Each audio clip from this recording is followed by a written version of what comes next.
Alright everyone, my name's George. This is my Aquascaper 600 at home. It's been running for about 4 months and this video is just going to give you an epic update. Stay tuned right to the end because I've got some really exciting news for you as well.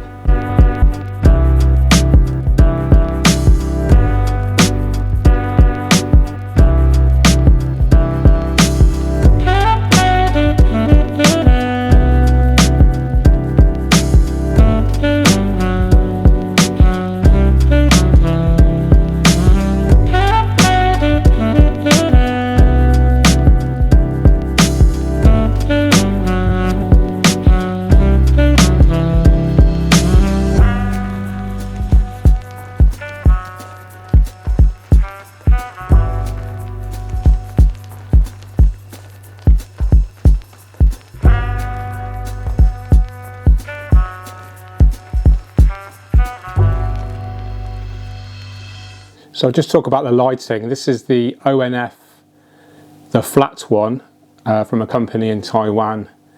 You can see the unboxing video. I'll leave a link to that right now and also a link in the description. It's an LED, it has blue and white LEDs, but I'm only using the white LEDs at the moment. It's a very powerful unit, 75 watts, controllable via an app on your iPhone or Android device. And I've got it set to 50%, which is more than enough for the plants.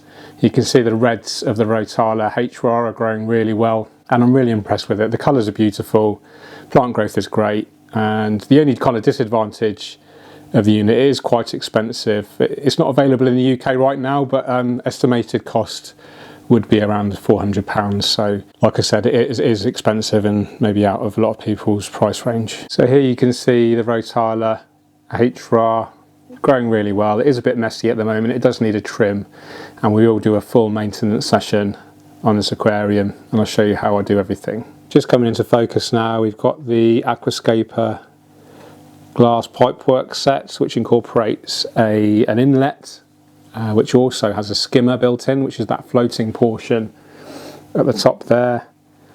So it's skimming the surface and it's also drawing in water through the bottom portion down here, and then you can adjust. If you twist this here, it opens and closes these slots here, which allows more or less water, so you can adjust your amount of surface skimming up here.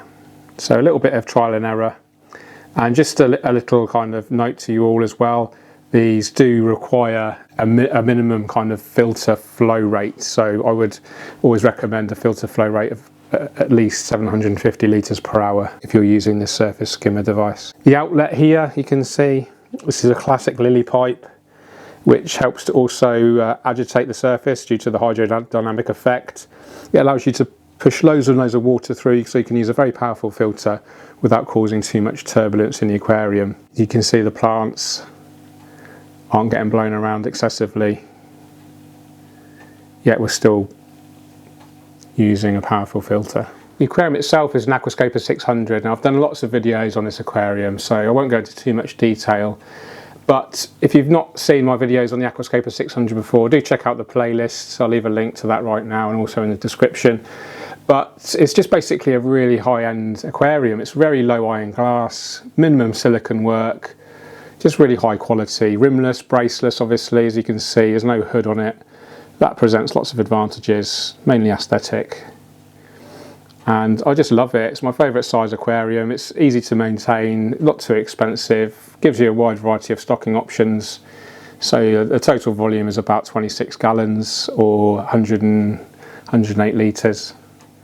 So I just absolutely love this size aquarium. It kind of fits in most people's living spaces as well. So for very good reason, it is one of our most popular selling aquariums. You can see the diffuser on the left there. That's a Neo diffuser from Aquario or Aquario, which is a Korean company. And I absolutely love these in-tank diffusers. My favourite in-tank diffusers by far.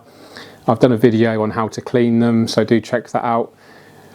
And they're just really good quality. For the price, I think these are about 10 or 15 pounds, which is about 15, 20 US dollars. Made of acrylic, so very tough compared to glass.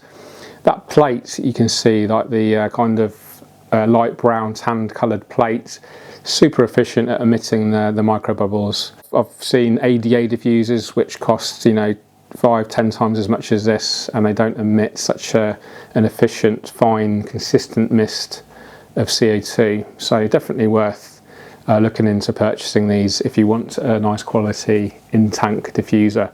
The soil I'm using this is JBL plant soil, part of the ProScape range. This is the brown colour.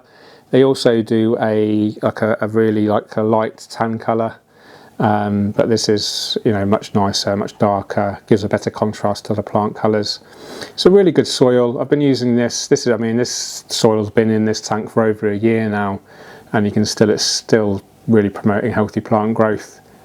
Underneath the soil is some volcano mineral. So you can see towards the bottom of the screen, this is the volcano mineral. So it's basically like crushed lava rock, and this helps to bulk the soil out. It's a cheaper product than the soil, so you can use it to create steep banking. It helps to kind of grip the soil as well, so when you're using steep slopes, sometimes the soil can slope forward quite easily, so it helps to grip it. It's just a nice product, and it allows easy root penetration, a bit more kind of oxygen penetration as well, so something to bear in mind if you want to kind of go for a really kind of steep substrate in the rear of your aquascape. Let's talk about the plants now. This is Helanthium tenellum, used to be called Echinodorus tenellus, and this is the green variety.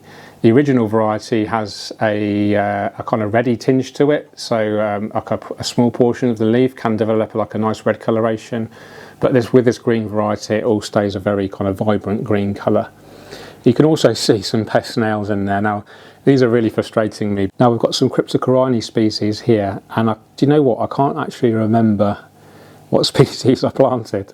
So let me know in the comments if you can ID this crypt. I mean, one of the great things about crypts is they do change appearance quite dramatically depending on the environment they're kept. So it's actually quite hard to identify Cryptocorines, but yeah, let me know if you know what this is. So you can see this beautiful bright green plant here. This is Microsorum pteropus Petite. So it's like the regular Java fern, but a slightly smaller leaf variety. Absolutely beautiful. Love this plant. Most people will know by now, if they've been watching my channel regularly, that I love to use Java ferns in aquascaping. Just add an instant kind of focal point, a nice bright green colour. They're low maintenance, and just a really, really beautiful plant. The carpeting plant at the bottom of the screen right now, this is Marcellea crenata. Really enjoy this plant. It's very low maintenance. It's one of the few kind of carpeting plants which you can almost leave to its own devices for many, many months because it is so slow growing. It does do better with CO2 injection. It tends to struggle a little bit in a non-CO2 injected tank, but it gives the effect of almost like a glossostigma carpet, but like I say, a lot slower growing and a lot easier to care for. You can see the Helanthium tenellum there on the right, sending out runners and kind of smothering everything. So part of the process will be thinning out the Helanthium tenellum just to stop it from being so invasive. You can see the beautiful browny red underside of the leaves of the Cryptocorini. This one is Cryptocorini walkeri, I do remember that one. And then moving over to the right now, you can see some more kind of browny, reddy coloured leaves. These are Cryptocorini undulatus red. And in front of that you've got the Helanthium tenellum again, kind of merging into everything. In the centre of the screen right now we've got Hygrophila lance here. This used to be known as Hygrophila araguayi, and it's a beautiful compact Hygrophila version. It tends to kind of stay really, really nice and compact and kind of carpets a little bit under really high lighting. So it's doing really well in here. I'm really happy with it, and it just adds to this kind of orange theme, ready theme of the aquascape. Here's a better shot of the Cryptocorini undulatus red. Beautiful plant, nice slender long leaves and beautiful coloration, and in good light it's just going to encourage this higher level of colour. Hardscape wise, coming into focus now, we have the beautiful Frodo Stone. This was kindly donated to me by a chap called Adam Pascala, a hugely talented Polish aquascaper and owner of the Idea Studio in Poland, where he has an absolutely beautiful nature aquarium gallery. I'll leave a link to that now and also a link in the description. And you can see in the centre of the screen it's kind of been smothered by all the plants, but we've got some manzanita wood do have a slight build-up of blackbeard algae on there, or blackbrush algae, very minor. Do tend to see this on wood. I'm guessing it's because the wood is actually decomposing slightly and leaching organic waste, which I believe the BBA is feeding on. So we can get rid of that easily with a wire brush later on, and I'll show you how I do that. So that was a brief overview of the Aquascape, the materials I'm using, the plants and the equipment. Now it's time to maintain the scape. Now, loads of videos on my channel about maintaining aquascapes and the techniques I use, but I think it's worthwhile reminding you. Some of the viewers might be quite new to my channel and unaware of kind of the methodologies that I promote. It's worthwhile also just kind of reiterating how important aquascape maintenance is. If you want to run a fairly high energy system like this, you do need to put the time in, you do need to maintain regularly. If you don't, you'll just get algae, the plants won't look healthy, and it's just a waste. You know, you've invested a lot of time and potentially money in a system. You want it to look its best at all times, so you do need to put the time in to maintain it. And the main philosophy I promote is preventative maintenance is better than corrective maintenance. So always better to prevent problems from occurring rather than trying to fix problems after they've happened. So by doing large frequent water changes, by adding a liquid fertiliser every day, by maintaining good CO2 levels, good circulation levels, and basically really good husbandry and cleanliness levels in the aquarium, we can hopefully ensure algae doesn't build up, and the aquarium and the inhabitants and the plants are just looking really great. And that's important for us as hobbyists. You know, we don't want to be looking at our tank and thinking, oh, it looks poorly, I need to do this, I need to do that. You want to just put the time in, put the water changes in, do the frequent maintenance, and then you can sit back, relax, enjoy your aquascape, and you know, that's what it's all about at the end of the day, enjoying the hobby.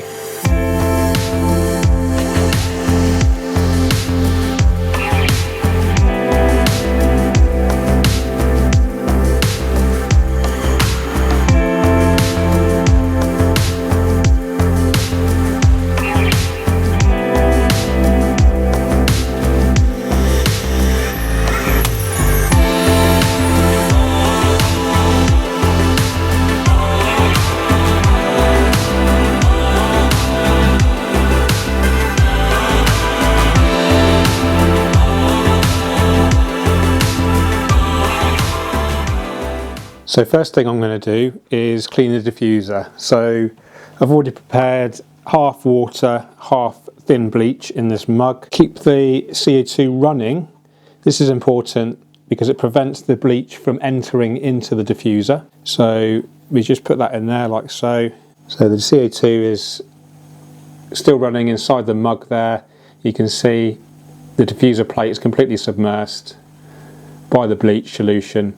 And that's just going to keep the diffuser plate as clean as possible, which allows for a more efficient CO2 diffuser. So first job is to remove as many snails as possible. Now I find the best technique is to use a thin hose. I think this is 9 or 10 mil diameter, so we can suck out as many of the snails as we can. And that also removes obviously some water, which allows us to get our hands in the tank and mess around in there without spilling, hopefully, any water. You can use like an airline, 6 mil airline as well. I find this is a little bit more powerful. Just try and be careful not to damage the leaves. It's quite easy to damage the leaves if you're not careful. You can tear them with a suction of the hose. Now it's time to remove any obvious algae infested leaves. So I did notice a couple down here. Here's a Cryptocoryne walkeri leaf that's looking a bit sorry for itself. And I always find it's better to remove the unhealthiest leaves. It promotes new growth. If you leave a damaged leaf in there, or a leaf that's particularly covered in algae, the plant's going to really struggle, use a lot of its energy into repairing that leaf and not growing new leaves. So always better to just get rid of the worst kind of leaves that you can see. And I will actually be thinning out a lot of the leaves as well, but I'll do that a bit later on. I did notice a couple of Java fern leaves which had BBA on them. There's one there. The Java fern leaves are quite tough, so get right to the bottom of the leaf where it joins the rhizome and then just give it a sharp tug, and that should come off quite easily. A lot of the leaves will have plantlets growing on the end. These are actually the way the plants reproduce. Some people think it's algae, it's actually new plants.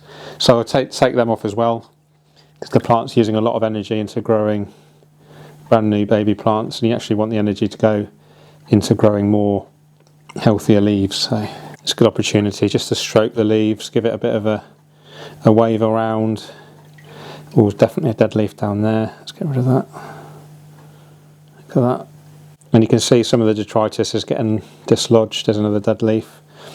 And that's great. We're getting rid of that. That's either going to be filtered away by the filter, sucked in by the filter, or going to be diluted, removed via a large water change, which is the last thing we'll do. Next job is to trim our Rotala HR, the pinky red stem plant in the background. Now, trimming stems is probably a whole new video to itself, but I'll just briefly run down why we trim and what happens after trimming, etc. So the reason we trim is basically for aesthetic reasons. The plant's looking a little bit unsightly, it's looking a bit chaotic. It's also going to start blocking light from the lower plants, which can be detrimental to their growth. So we need to trim it for that reason. And another great thing about trimming stem plants is that it can really promote bushy appearance. So wherever we trim from on the stem, the next node down, that's where the leaves pop out from, there'll be 2 new shoots. So you can really promote this really kind of bushy appearance. And it's a real kind of common technique in aquascaping. You might see these super dense, lush bunches of stem plants, and that's how we achieve that.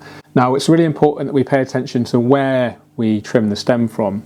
We don't necessarily want to trim it above our sight line, because you'll see physically the one stem and then 2 stems coming out from it, and that looks a little bit ugly. So if we trim from where they're basically behind the Java fern, so actually after we've trimmed, we're hardly going to see any of these stems. But in a few weeks' time, this is going to be even denser, even more bushy, and it should look incredible, hopefully.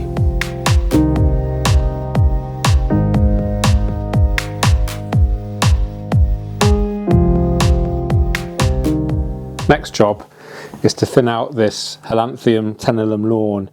Now you can see it's sending out runners, it's starting to smother everything at the front. I just want to thin this out a little bit, so you can use your nail to cut the runners, then just lift out the excess plants.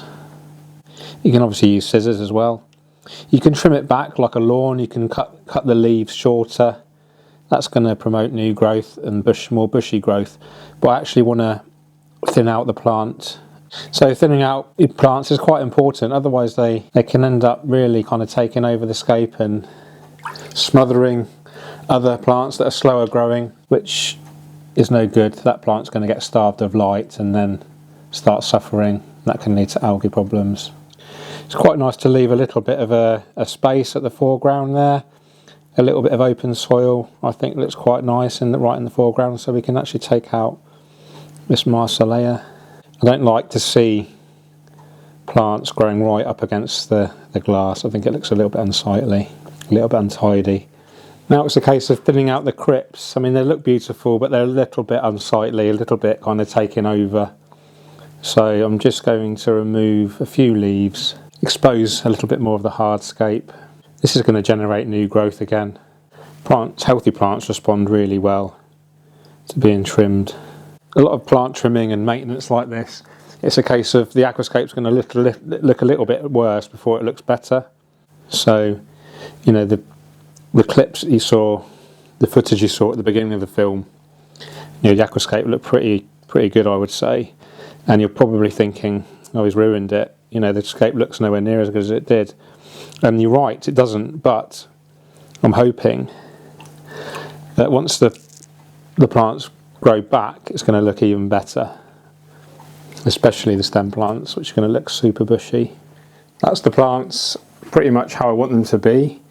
Taken a massive hit, but like I said, will grow back in earnest and look even better once they've grown back in. Now it's a case of cleaning the hardscape, so we expose a lot of the hardscape now. I do have a build-up of BBA on the wood. I do tend to get this in most of my aquascapes, and it does seem more prevalent on manzanita wood for me for some reason.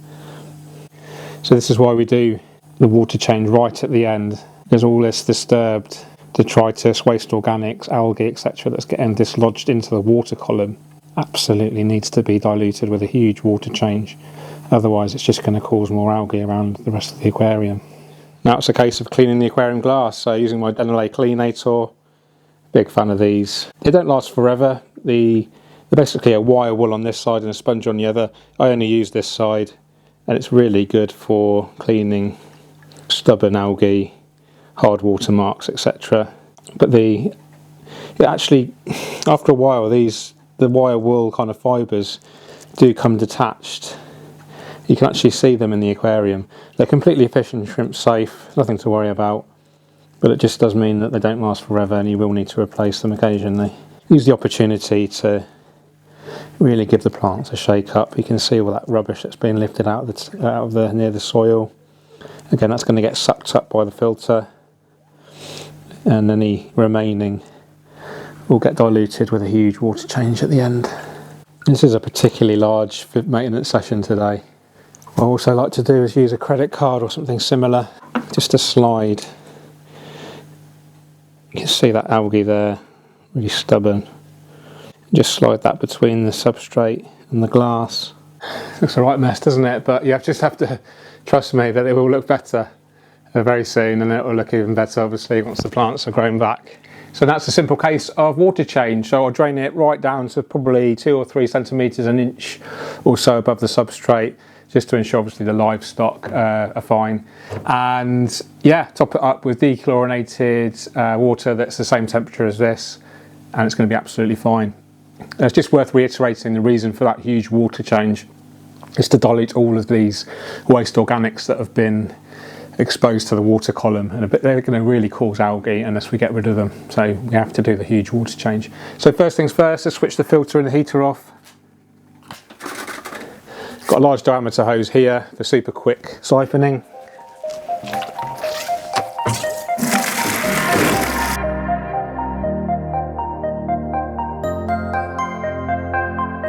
Now it's a case of topping up with dechlorinated tap water, which is brought up to the right temperature. Add it using my special red colander, which some of you may have seen already. So let's go and do that right now.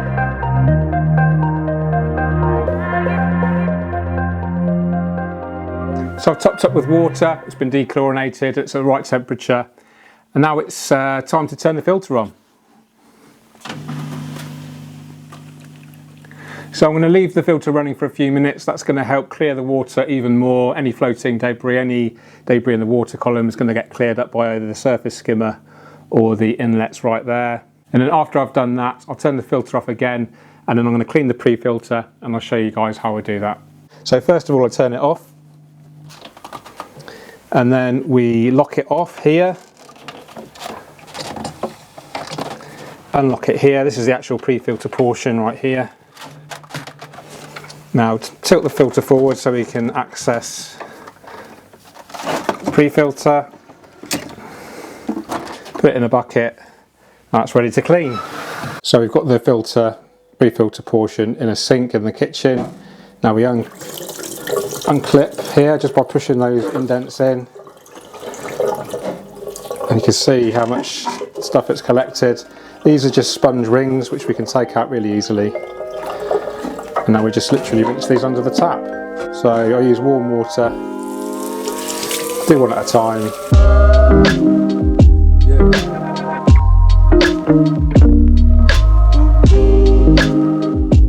Now it's a case of reversing what we did before. So tilt the filter forward, line up the keyway, lock that off, lock this off.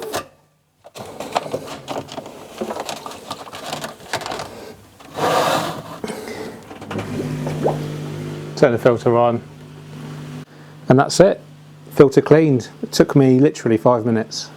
So that is the maintenance session pretty much complete. I've reinstalled the CO2, rinsed it off in loads of fresh water and dechlorinator, put that back in the aquarium. Filter's running absolutely fine. Water's pretty much crystal clear now, so happy with that.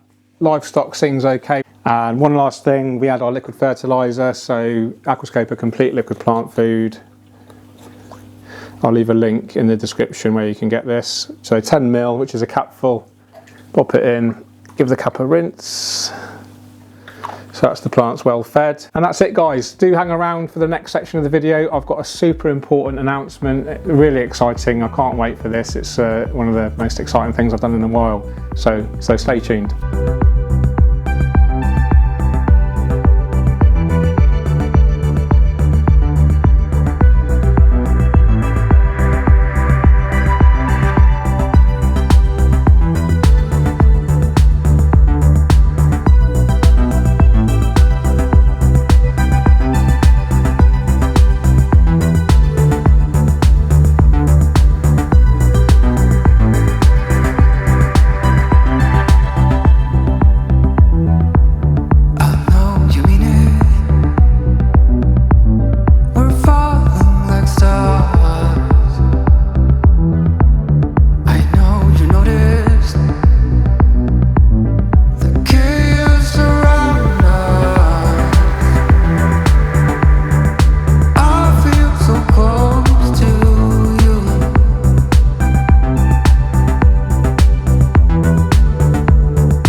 Some of you may be wondering why I asked you to watch to the end, because I have an exciting announcement. Well, last week I reached 30,000 subscribers, so thank you so much.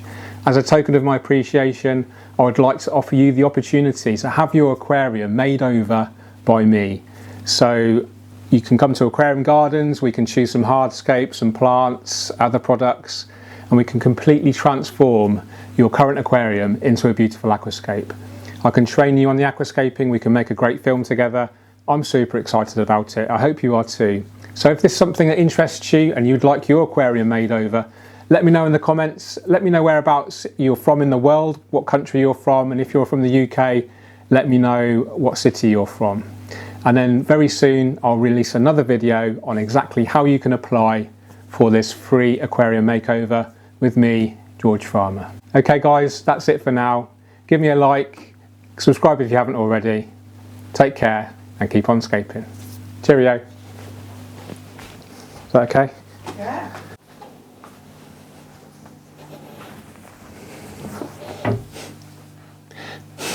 Hi everyone, my name's George. This is my Aquascaper 600 at home. It's been running for